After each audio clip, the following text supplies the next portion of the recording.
Core temperature rising too fast. We're losing containment in Sector 4. Reroute coolant immediately. Core temperature rising too fast. We're losing containment in Sector 4. Reroute coolant immediately. There was a level beneath the prison that officially never existed. No records, no blueprints, no permits. And yet, when investigators overlaid archived architectural drafts with modern structural scans, something didn't align.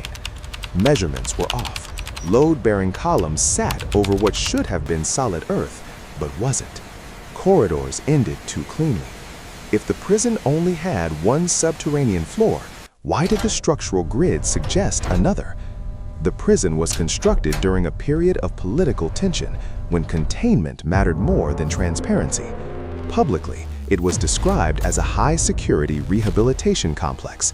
Privately, contracts were rushed, budgets expanded, oversight was limited. Official plans show a single underground level for utilities and storage, nothing unusual. But procurement logs reveal something strange. Concrete quantities exceeded projections. Steel reinforcement orders were nearly double what one basement required. Either the contractors made a massive error, or something else was poured into the ground. Former construction workers recall extended excavation. They describe descending temporary ramps deeper than what today's schematics allow. One worker referred to it as the long ramp, a slope leading down into a colder, unfinished space. When shown modern diagrams, he hesitated. "That's not how it was," he said.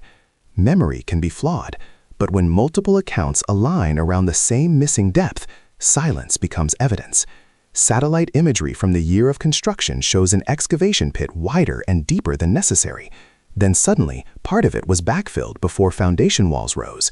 Why dig deeper, only to hide it? Redesigns leave paperwork. Here, there is none. Inside the prison today, anomalies remain. In one section of the lowest corridor, the floor vibrates subtly when heavy carts pass.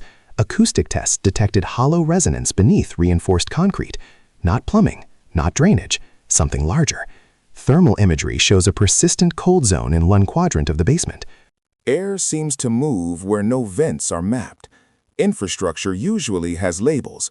This does not. Then there are the elevators. Maintenance logs from early years reference calibration for an additional stop. A simple code, L2. Later revisions erase it completely.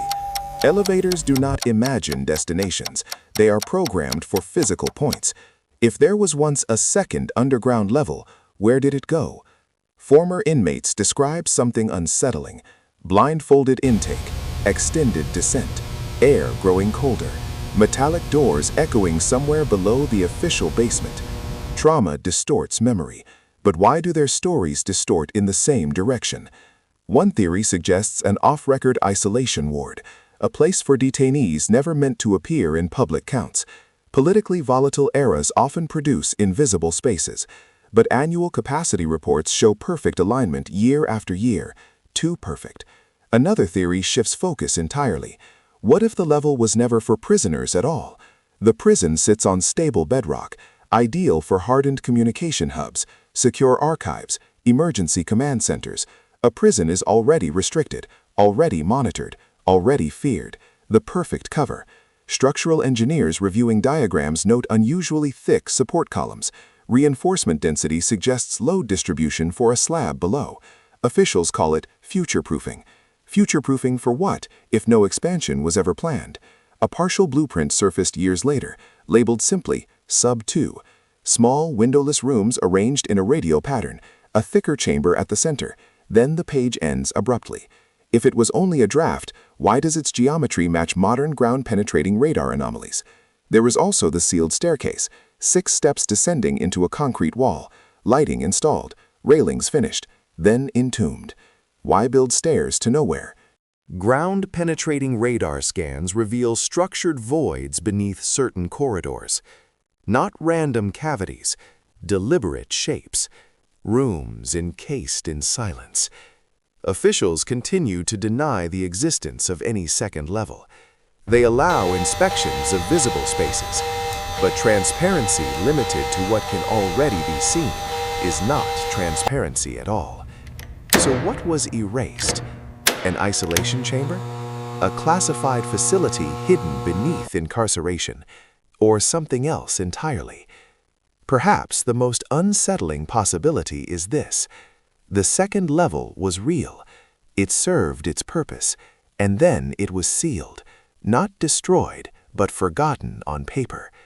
Because buildings remember, in vibrations, in temperature shifts, in structural inconsistencies. And sometimes, the absence of a floor tells a deeper story than the floors we are allowed to see.